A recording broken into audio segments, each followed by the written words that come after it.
ஒரு சிறிய கிராமத்தில் ரவி என்ற ஒரு முருகன் பக்தன் வாழ்ந்து வந்தான். அவன் குடும்பம் மிகவும் ஏழ்மையானது. தந்தை இறந்த பிறகு அம்மாவும் தங்கையும் அவனையே நம்பியிருந்தனர். ரவி ஒரு சிறிய கடையில் வேலை பார்த்து வந்தான். ஆனால் வருமானம் போதவில்லை. கடன், பசி, குடும்ப பொறுப்பு என எல்லாம் அவனை அழுத்தின. ஒவ்வொரு நாளும் காலையில் எழுந்ததும் ரவி, வேல் முருகா, என்னை கைவிடாதே என்று பிரார்த்தனை செய்வான். அவன் வீட்டில் ஒரு சிறிய முருகன் படம் இருந்தது. அதற்கு முன் தினமும் ஒரு பூ வைத்து, கந்தா, என் கஷ்டத்தை தீர்த்து வை என்று கண்ணீர் விட்டு வேண்டுவான். அவன் நம்பிக்கை முழுவதும் முருகனிடமிருந்தது. ஒரு நாள் அவன் வேலையை இழந்தான். கடை முதலாளி, உனக்கு இனி வேலையில்லை என்று சொல்லிவிட்டார். வீட்டுக்கு வந்த ரவி மிகவும் மனம் உடைந்து போனான். அம்மா அழுதாள். தங்கை பள்ளிக்கூடம் போக முடியாமல் இருந்தாள். அன்று இரவு ரவி முருகன் படத்தின் முன் அமர்ந்து, முருகா, என்னை சோதிக்கிறாயா? நான் உன்னை தானே நம்பியிருக்கிறேன். என் குடும்பத்தை எப்படியாவது காப்பாற்று என்று கதறினான். அவன் கண்ணீர் அந்த முருகன் படத்தின் மீது விழுந்தது. அடுத்த சில நாட்களில் கஷ்டங்கள் அதிகமாயின. உண்ண உணவு இல்லை. மின்சார பில் கட்ட முடியவில்லை. வீட்டு உரிமையாளர் வாடகை கேட்டு தொல்லை கொடுத்தார். ஆனாலும் ரவி மனம் உடையவில்லை. இதுவும் முருகனின் சோதனைத்தான். முருகர் நிச்சயம் என்னை கைவிட மாட்டார் என்று தன்னை தானே தேற்றிக் கொண்டான். தினமும் சஷ்டி விரதம் இருந்தான்.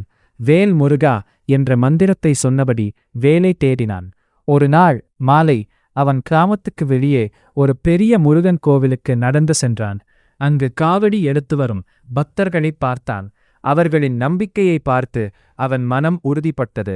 நானும் என் பக்தியை சோதிக்க வேண்டும் என்று நினைத்து அடுத்த சஷ்டிக்கு காவடி எடுத்துக்க முடிவு செய்தான். சஷ்டி நாள் வந்தது. ரவி எளிய காவடி ஒன்றை எடுத்துக்கொண்டு, முருகா, உன் அருளால் இந்த கஷ்டம் தீரட்டும் என்று சொல்லி நடக்க ஆரம்பித்தான். வழியில் பசி, வலி, களைப்பு எல்லாம் வந்தது. ஆனால் அவன் வேல் முருகா, வேல் முருகா என்று தொடர்ந்து சொல்லிக்கொண்டே இருந்தான். முருகன் கோவிலை அடைந்தபோது அவன் கண்களில் கண்ணீர், உடலில் வியர்வை, ஆனால் மனதில் அமைதி. கோவிலில் அர்ச்சகர் அவனை பார்த்து, மகனே, உன் நம்பிக்கை பாராட்டத்தக்கது. இன்று கோவில் நிர்வாகத்துக்கு ஒரு உதவியாளர் தேவை. நீ வேலைக்கு வருகிறாயா என்று கேட்டார். ரவி அதிர்ச்சியில் உறைந்து போனான். அது மட்டுமல்ல, அந்த வேலையில் நல்ல சம்பளமும் குடும்பத்துக்கு உதவும் வகையில் இலவச உணவும் இருந்தது. சில மாதங்களில் ரவியின் வாழ்க்கை மாறியது. அம்மாவுக்கு மருந்து வாங்க முடிந்தது. தங்கை படிப்பை தொடர்ந்தாள். கடன்கள் கொஞ்சம் கொஞ்சமாக அடைக்கப்பட்டன. ரவி தினமும் முருகனுக்கு நன்றி சொல்லி, நம்பிக்கை இருந்தால் முருகன் கண்டிப்பாக காப்பார் என்று மற்றவர்களுக்கு சொல்லத் தொடங்கினான். இந்த கதை நமக்கு சொல்வது என்னவென்றால், கஷ்டங்கள் வரும்போது மனம் உடையாமல் உண்மையான நம்பிக்கையோடு முருகனை நினைத்தால் அவர் நிச்சயம் அருள் புரிவார். இந்த பதிவை நீங்கள் கேட்டிருந்தால் வெற்றிவேல் முருகா என்று பதிவிடுங்கள். முருகன் உங்கள் கஷ்டங்களையும் விரைவில் சரி செய்வார்.